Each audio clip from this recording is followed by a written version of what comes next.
Thank you so much. Apologies for that, technology issues. So my presentation today was to look at issues of urban planning among the stakeholders that have been discussed.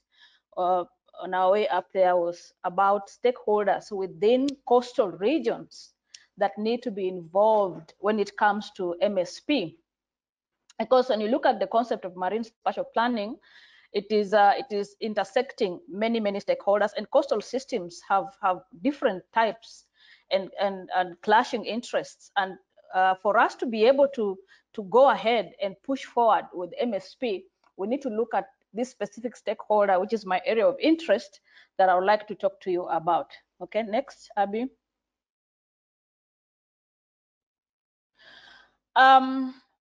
One of the things about coastal cities, which is an area that I want to lay emphasis on, is that they are part and parcel of the engine of economic growth when we are talking about MSP, an integration of either a global economy or blue economy. Coastal cities and the people living in those cities are important and are a part of enhancing MSP, the marine spatial plans, and how to be able to marry and to be able to bring the two systems together to avoid a system losing out because of one of the stakeholders that is important has been left out.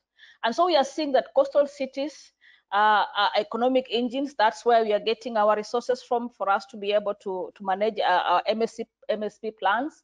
That's where we have areas where people are staying that are coming to service issues in the marine environment. And in essence, MSP is allocating space on the oceans, and land use planning is allocating space on land. And when you're talking about coastal cities, the two kind of have an integration, and we should be able to look at them and not restrict them in terms of what we use like in planning as setback lines, and allowing those two systems to be able to seamlessly flow within each other in the coastal region and in the enhancement of MSP in Kenya. Next slide, please, Abby.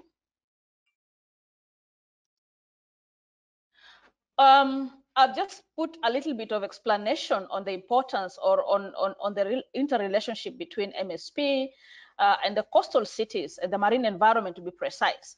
And we have both direct output of the oceans that are servicing the coastal cities. We have direct service enabled by the oceans, and then we have adjacent benefits of the oceans. And when you look at the four main or the five main contribution towards a sustainable coastal system involves tourism, coastal tourism. That means, of course, both land tourism and marine tourism. Marine tourism comes in second, and then we have issues of carbon sequestration, fisheries, and coastal protection. The five main ones, when you look at them, there is an aspect that's an important stakeholder, which is the coastal cities, the people who assign spaces on those coastal cities, the local governments that are within those cities that are bordering marine areas that will need either to be part of the marine spatial planning process, because they directly or indirectly benefit from that resource. And you're seeing that 80% of tourism takes place in this coastal location. And of course, that figure was given to us by WWF on the breakdown of the GDP of the Wayo region. And when I talk about the Wayo region, I'm looking at from Somalia all the way to South Africa, Kenyan involved, and this and blue economy industries within those regions hold a very significant importance in the development of and the prospects of the region. Among the region, when I look at the region, because my program runs across the 10 countries in the region, Kenya comes in as one of the countries, as has been mentioned, that is coming up strong on development of the roadmap to MSP.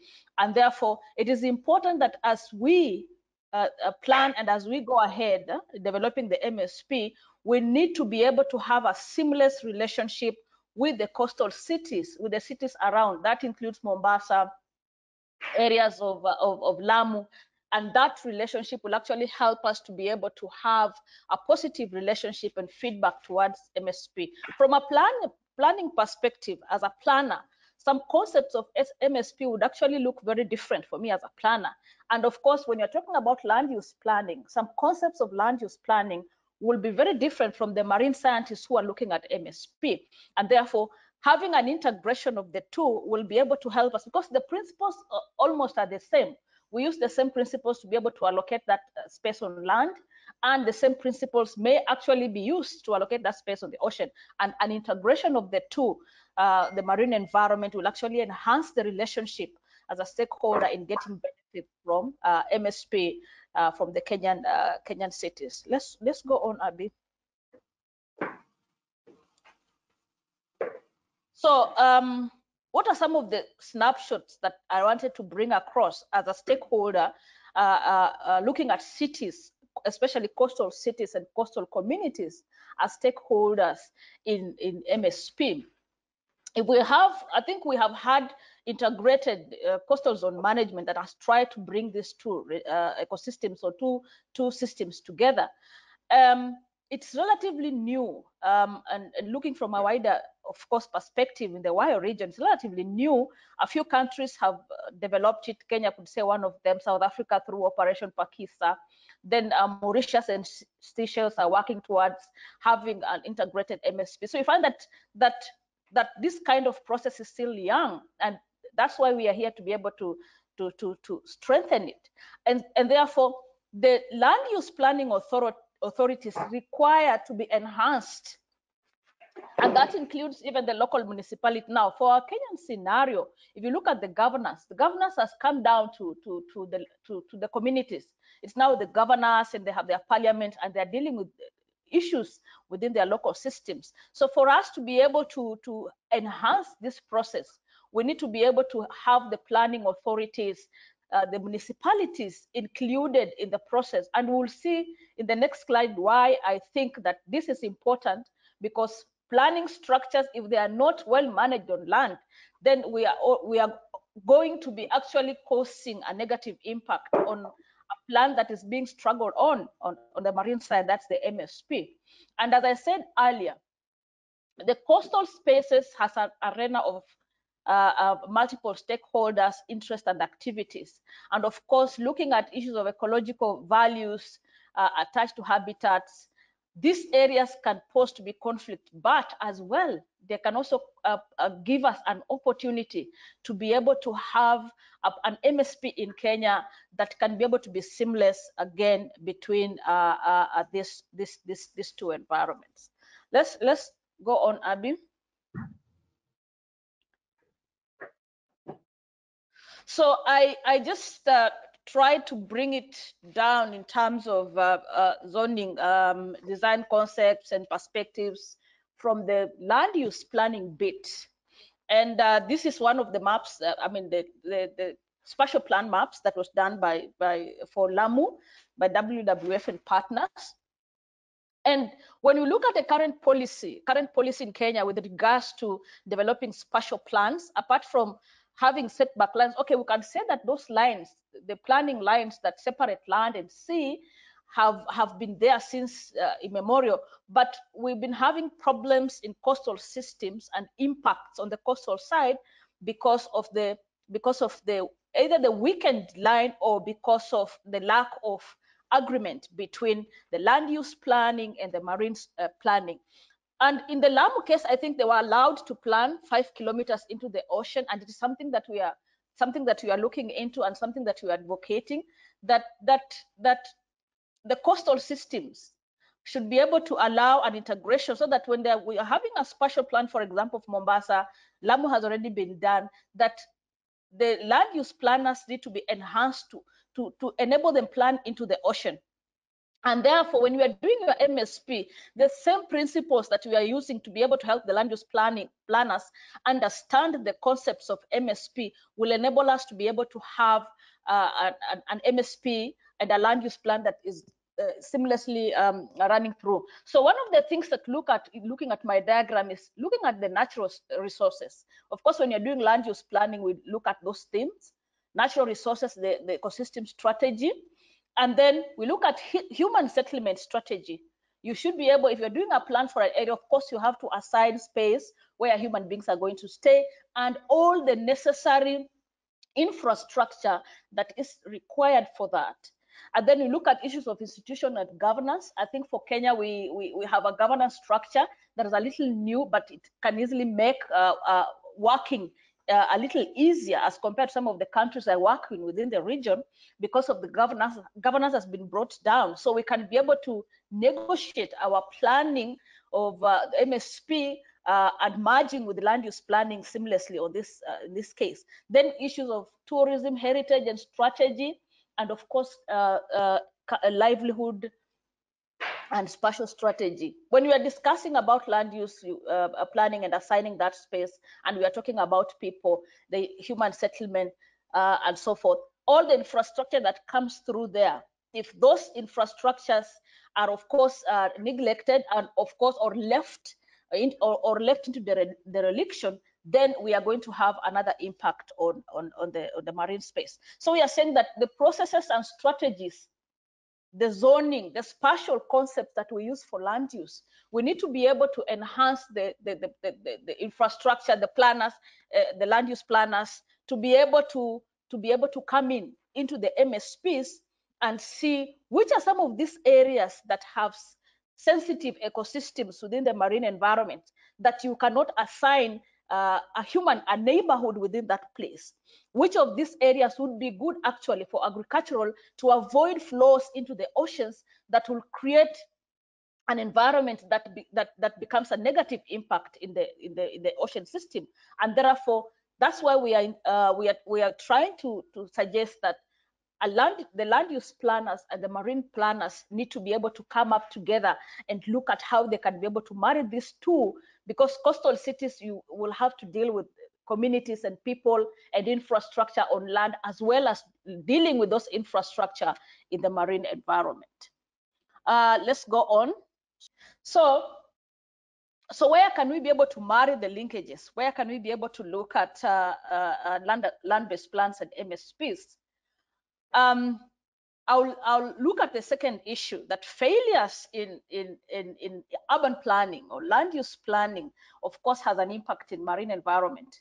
And then on the other side, I'm also saying that if our MSP is done without some of these stakeholders, especially urban planners, in the system, then, for example, impacts of climate change, for example, sea level rise, can be well analyzed by marine scientists and oceanographers. If these two cannot be able to link up, then that's where we get problems like what you had in Beira.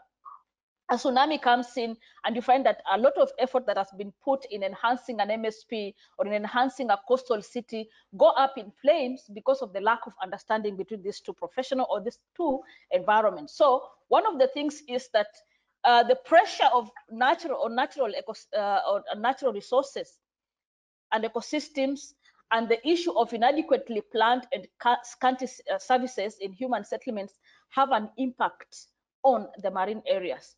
We are discussing issues of, currently we are working on issues of impacts of land uses on the marine environment. And most of the time it's because of the weaknesses in the planning, or the lack of understanding of how these two can be able to be merged in together. So you find that neighborhoods are planned, areas are, regions are planned, but you don't have a proper waste management system, you don't have a proper solid waste management system, and like you'd seen most of the time, some of all these things are drained into the ocean because the ocean seems to be a solution towards some of these problems. So we are saying if we have to have an MSP that looks at the integrated areas or the integrated facets, planners need to be part of the team to understand areas where they need to improve when we are talking about either it's constructed wetland management to be able to manage the wetlands and so that the ocean system is not destroyed, issues of infrastructure and services, putting up infrastructure and buildings right into the setback lines and beyond, and creating a negative environmental response, the issues of institutions and governance, and being able to look at how we can be able to mix the policy so that the two can be able to go in together. Then tourism and untapped tourism and potential. I think that's also an area that land use planners that assign some of these areas for tourism can be able to learn from the systems available in the development of MSP and see how can we be able to make some of these areas better in terms of attracting tourists. How can we enhance the blue economy by using the ocean system, balancing it with the land use system? How can we be able to assign, have a diversified economy based on both the marine space and the land use space, so that we can be able to actually come up with a proper MSP, one that benefits the community, one that looks at it from a wholesome perspective, and being able to understand this system, marine systems and land use system, produces both positive impacts. And if we do the vice versa, of course, we are definitely going to be having problems where marine scientists are cleaning the mess created by land use planners, and land use planners are facing, or cities in the coastal regions, Mombasa and Lamu, are facing threat from climate-related activities because of a lack of understanding what is happening in the ocean current system, what's happening in terms of sea level rise, climate change, and all those aspects. So in short, I'm saying that we need to be able to balance the two relationships. I think let's go. It should be the second last slide, Abby. No, down, the other way. Yes. So the previous one, thanks. Yes. So where do we have areas of congruence? Unfortunately, I cannot say that confidently that the marine spatial plans will work without the participation and involvement of land use planners and vice versa. And when you're developing land use plans and MSPs, as I've mentioned, in some areas, countries are allowing land use planners to get into the ocean at least 5 kilometers off the planning lines to be able to get into planning into the marine environment. So an integration, if you look at my diagram of land use plan and MSPs in terms of areas or spaces, can be one of the areas that you can look at in terms of congruence. Then governance, and we are saying that for governance, we need to have policy that is mixed. We need to have a mix of policy as we generate our MSPs for this, for Kenya. We need to have that mix of policy between the land use planning policies and the marine planning policies. Then we look at the issue of conceptual space. We are like allocate space on land for either a neighborhood, which we are calling a community staying area neighborhood, a city, an urban area. The same, I think, conceptual spaces are assigned for marine areas based on the knowledge of the use. And we do that, and that can be done in marine areas to avoid conflict of use or having incompatible uses assigned both on land and marine systems. And that, of course, just helps us to be able to well manage our environment and well manage our product in terms of MSPs for this region. Of course, planners, we use spatial temporal space. It is the same space on marine land, and we can be able to have a congruence on that. And that comes in when you are looking at the ecological systems at various scales. Of course, the marine scientists can be able to put that in perspective, planners understand the perspective, and vice versa, and be able to come up with what we call a science to policy framework, where we look at possibilities and areas that we can reinforce in terms of helping development of MSP in Kenya, and areas that have been working and we need to enhance them much more. And some of them include the zoning, which is the same for land use and MSPs to a larger extent. Then institutional authority, to be able to merge the two different institutions and so that we can be able to easily, seamlessly work, assign land uses and marine uses effectively. And then, of course, issues of boundaries. I think issues of boundaries, we're talking about it sometimes, that limitation of planning until a specific point and leaving that to somebody else who may not understand what's going on within the systems. We need to be able to look at that jurisdiction, specific uses, and be able to allocate uses properly. So we can contribute, a co-contribution in terms of legal space, looking at that. I've talked about it, conceptual, and of course the issue of knowledge and practice. As I mentioned earlier, the planning, the land use planning knowledge sometimes is limited to the land use plan. And when we look at the marine scientists, it's limited to the marine side. So having knowledge and practice and curriculum diversification in these two systems will enable us generate a long-lasting, something that is environmentally sustainable for coastal cities, and as well as the marine environment in those areas, and as well as generating an MSP that is here to work and stay in Kenya for a long time. So final slide.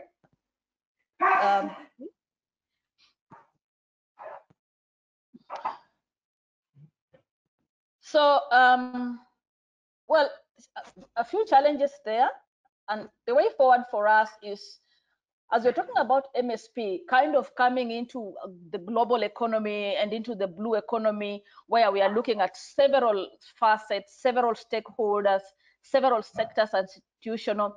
Complementary linkages are important, and one of them is in the urban planning and the city planning, coastal city planning, and therefore that's what I talked about, a policy mix to be able to have those complementary linkages. And then the sensitivity of these systems will require citizens, and citizens are mostly planned and given space by urban planners, though sometimes because of the in migration into the coastal cities being faster than local communities or local authorities can be able to manage. But then if we can be able to link the two when we're doing our MSP planning, we can facilitate our citizens so that the sensitivity of these systems is understood from a wider range of perspective, including those who are staying in urban areas. And then isolated and non-coordinated responses will of course lead to degradation of land and marine spaces because of allocating space, whether it's for infrastructure, residential areas, cities, and all that we are doing. If we don't have a coordinated response when we are doing our MSP, then the possibility of having degradation of these systems would be higher, and therefore that's why we are really asking for a complementary linkages with cities, especially coastal cities. Then of course policy, we need to be able, I think Kenya, we have it, we've done it before. As the damn policies have been there, it's just a matter of where do we tighten, where do we put more effort to be able to facilitate these linkages. Other people are working from different facets to be able to make coastal cities sustainable so that the marine environment, life underwater, is also manageable. So can we be able to fasten these policies so that we don't have a weak link on integrated coastal city planning,